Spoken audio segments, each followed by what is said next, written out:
Good morning guys, kung napapanood nyo ito ng umaga, edi good morning. Kung napapanood nyo ng hapon, edi good afternoon. And kung napapanood nyo ng gabi, edi good evening. And let's start guys. I'm going to talk about sports management in cheerleading.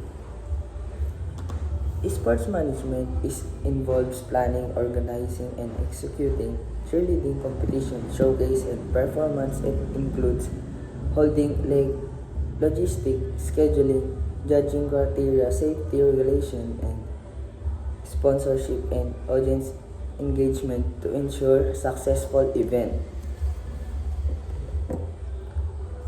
Cheerleading of importance of organizing cheerleading event is effectively ensure athletic safety.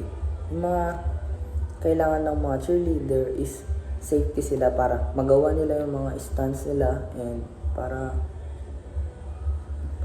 magawa, wala silang iisipin na mangyayari sa kanila. And yun, enhance performance quality. A well-structured event allows teams to perform at their best with proper facilities and schedule. Yung gustong gawin ng mga cheerleader is yung magandang facility and magandang organizing, and para ma-boost nila yung confidence nila para gawin yung mga stunts, so, para hindi nila iniisip na konti yung ganto, konti yung ganyan. Hindi, dapat maraming manonood para ma-boost sila confidence, boost fun and participants. Kakasabi ko lang, maboost yung confidence nila. Then, gusto din nila i-boost yung fans. Smoothly, expectation improves audience impact. Kaya, cheerleader nga sila kasi tawag sa kanila to cheer themselves and cheer the audience. Encourage growth of the sports. Well-organized competition attract more participants, sponsor and media coverage, sponsorship appeal, and a professional managed event attracts sponsor ticket and sales and merchandise revenue. Example of cheerleading major events. Ito na yung pinakamahirap pasukan. Mga labanan international. The Cheerleading Worlds International Competition for Elite All-Star Cheer Teams. Ang hirap. Universal Cheerleader Association National, in short, UCA. National Cheerleader Association, NCA. International Cheer Union, World Champion, Summit, and Daytona. Ito yung pinakamataas na cheerleading major events. Type of cheerleading events. Local tournament. There are smaller scale competition often held with specific region or community. They provide a platform for cheerleader squad to show their skills, routines against. Parang sa atin dito sa Pilipinas, local competition ang cheerleader. Hindi naman sa local pero dito sa Pinas lang. NCAA, UAAP.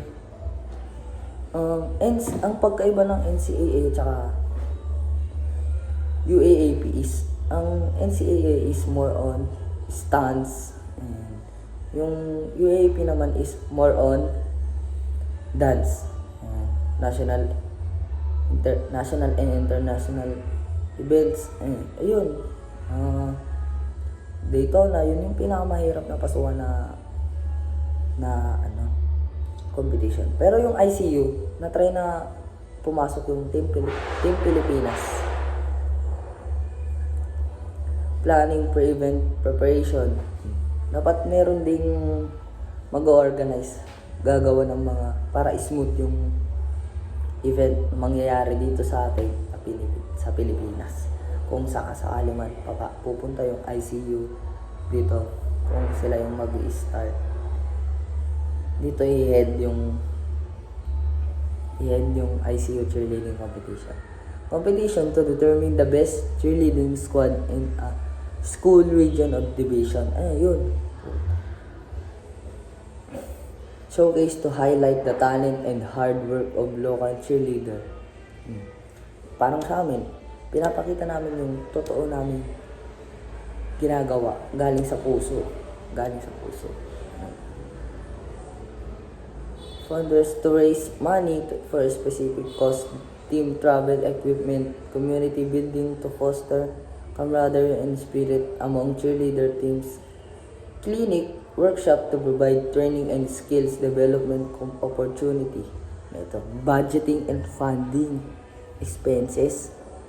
Hindi gaano siya mahal siya, pero para hindi sila ma-stress. Ang gagawin nila, dapat ma-budget nila. Ito, expenses, venue, rental, equipment, mats, sound system, judge fee, price, marketing, advertising, insurance, security, medical staff, volunteers, food, refreshment, decoration, contingency fund, funding source, entry fees, sponsorship, local business, corporational fundraising activities for car washes, big sales. Pwede nilang gawin yun. And grant donation. Create a detailed budget, track all incomes, expenses, meticulously have a contingency plan for unexpected costs. Team and responsibilities. Event manager. Ito, yung manager sa yung gagawa ng plan para smooth yung event natin. Volunteer management, recruits, train and schedule volunteers for various tasks, registration, crowd control, set up, and third round naman. Referees and officials. Head judge oversees all judging. Panels ensure fair scoring and enforce rules. Yung judge naman, evaluate cheerleading routines based on criteria like technique, executing creativity, and showmanship. And ito, scorekeeper, active record and calculate score from the judge. Yung scorekeeper, sila yung nasa gilid-gilid ng mats. Yung saan kami nagpe-perform, nandun sila. Security and medical teams and cheerleading. Security personnel maintain order, ensure safety, and manage crowd control. They may be hired or volunteers. Medical team. On-site medical professional, doctor, nurse, to provide immediate care, cheerleading due of the physical nature of the sports. Mahirap guys, kailangan meron pa rin medical team sa amin habang nasa competition. Next. Meron pa additional and rules to consider. Marketing, communication, sponsorship coordinator, registration teams, technical teams, clear communication, establish communication channels, messaging apps, meetings to keep everyone informed. Ayan, kailangan din namin yun. And define rules, clearly define each team member responsibility to avoid confusion and overlap. Ito, may din sa amin, challenges and solution. Sa kung saan mangyayari, dapat may plan A to Z.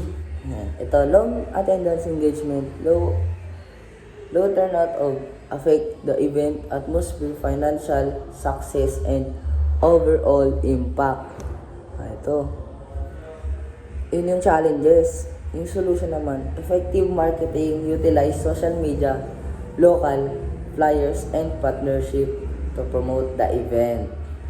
Yun yung plan Z. Hindi lang plan Z. Budget concentrates. Limited funds can restrict the quality of the event, affecting venue, equipment, price, and marketing efforts. Yun yung challenges ulit. Yung solution naman, seek sponsorship, approach business for financial support and exchange for branding opportunities. Yun. Parang gagawin nila yung papalitan sila, ganun.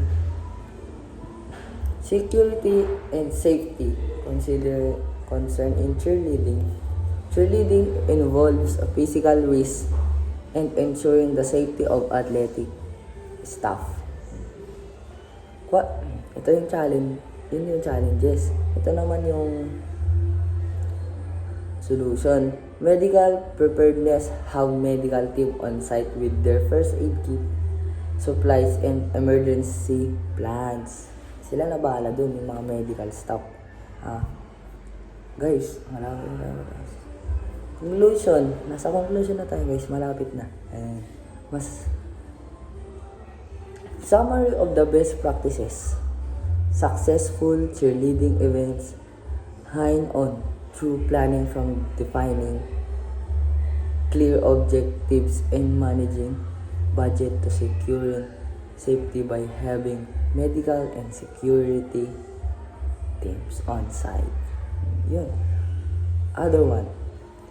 Importance of teamwork and coordination. Cheerleading rules relies on simple teamwork and coordination to execute stunts, routine, formation, safety, and effectively clear communication. Kailangan nila magtiwala sa isa't isa, guys, para mabuo nila yung stunts and mabuo nila yung routine na gagawin nila. Kailangan na communication each other. Kaya tinawag silang team para strong sila sa isa't isa. Hindi dapat sila maghihiwalay sa isa't isa. Walang pipitik sa kanila. Dapat communication is the key. And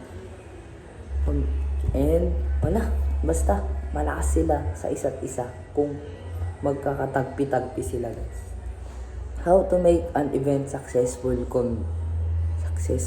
Combine meticulous planning with strong teamwork, focused athletes and spectators, promote the event effectively to maximize attendance by adaptable and prepared to handle challenges. By prioritizing these elements, you can create a memorable and successful cheerleading event. And guys, naintindihan niyo mo yung sinabi ko. Ang cheerleader is hindi sila paano-ano.